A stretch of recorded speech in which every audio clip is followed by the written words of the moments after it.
大家好，今天这个故事可不简单，绝对是好运来剧情当中最令人唏嘘的一段。你有没有想过，身为大有堂的传人，为什么不继承家业，而是选择了一个看似平常的职业——宠物美容师？更夸张的是，这背后竟然藏着一个无法言喻的家庭变故，而且这位传人的身影竟然在剧中的某一刻，让我们看到了一种可怜而且无辜的孤独感。究竟发生了什么呢？别急，让我们慢慢为你揭开这一层神秘的面纱。好运来这部剧最新更新当中，洪浩俊饰演的角色敏贤终于正式登场。这位角色的出现让很多剧迷期待已久，毕竟这可是剧中第二代重要的角色。不过，当大家兴奋的在于他即将亮相的同时，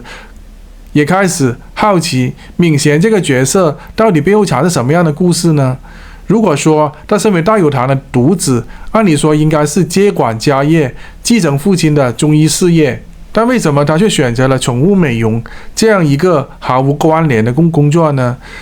难道他真的是对传统行业不感兴趣，还是背后隐藏着不为人知的秘密呢？这可真是让人忍不住想要深究一下。让我们先回到剧中，敏贤的角色设定是一个对毛小孩充满爱心的人，他对动物的关心远超过常人，这也是成为了他跟剧中另外一个角色可薇由谢金颖饰演之间有大量对手戏的原因之一。而他跟父亲俊雄、李其明士之间的关系也呈现出一种微妙的紧张氛围，这其中的关键就在于他并没有像父亲期待的那样接过大有堂的医术，反而选择了另外一条路，成为了一名宠物美容师。这样的转变究竟是因为敏贤不愿意承担家族的重任，还是因为大有堂的家道中落，导致他不得不做出这样的选择呢？然而，这样的问题并没有在剧情当中的早期给出了答案，反而在一场看似简单的新人拜别父母的戏当中，暗示了不少的细节。在这一段剧情当中，乐乐、苏元佩是即将嫁给洪轩，吴正浩是他和父亲俊雄以及从小照顾他的好运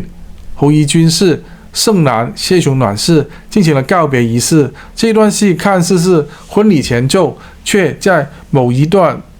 一刻引发了我们的深思。当俊雄送别大家之后，才惊觉家中的沙发不见了，空荡荡的家里只剩下自己一个人。这画面无声地表达了大有堂的现状，似乎暗示着家族的衰落，让人不禁联想到敏贤的决定，难道是家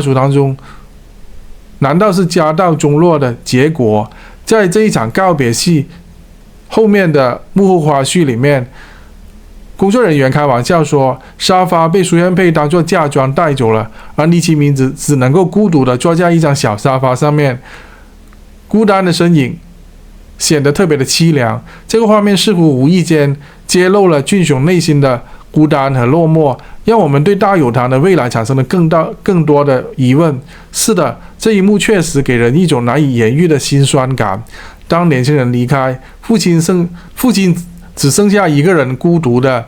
坐在空荡的家里，这样的场景该如何去解读呢？而且这样的孤独并不仅仅是家族关系的疏远，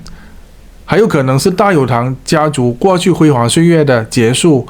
回顾整个剧情，我们可以看到敏贤对于家族事业的选择似乎透露出一种更深层次的问题。大有堂的家道中落，是否真的是由于俊雄未能够妥善管理家业，还是其他有更深层次的原因呢？这样的情节让我们不禁联想到过去几年里面华语区很多的家庭当中，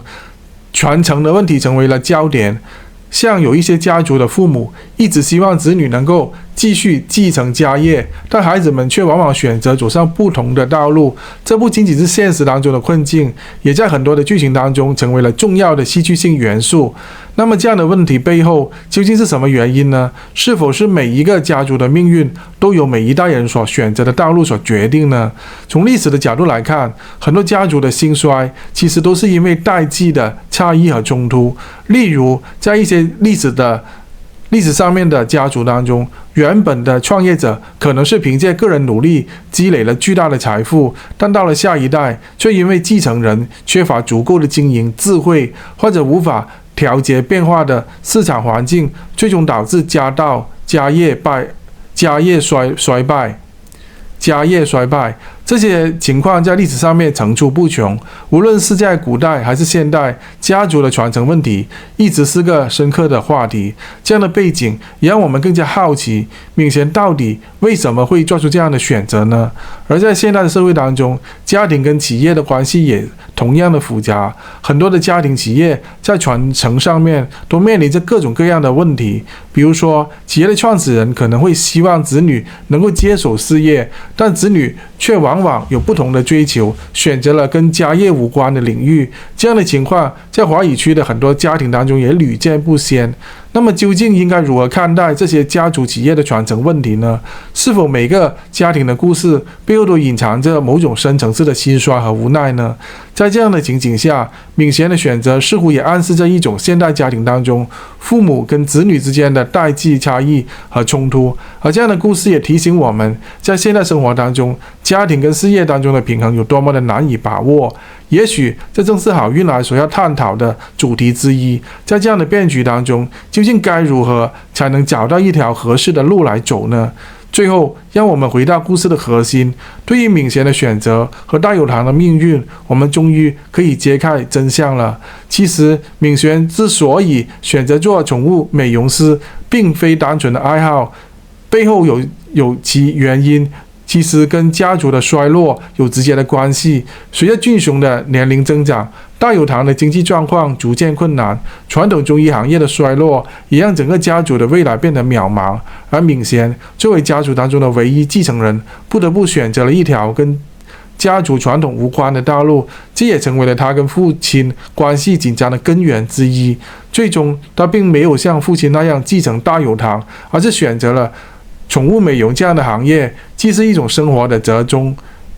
也是一种无奈的选择。这个故事不仅仅是一场家庭跟事业的博弈，更反映了现代社会当中每个家庭都要面临的种种挑战。也许这就是生活的无奈和残酷。有时候选择并不是自由的，而是被环境所迫的。生活就是如此，充满了不确定性，让我们时刻保持警惕，走好每一步。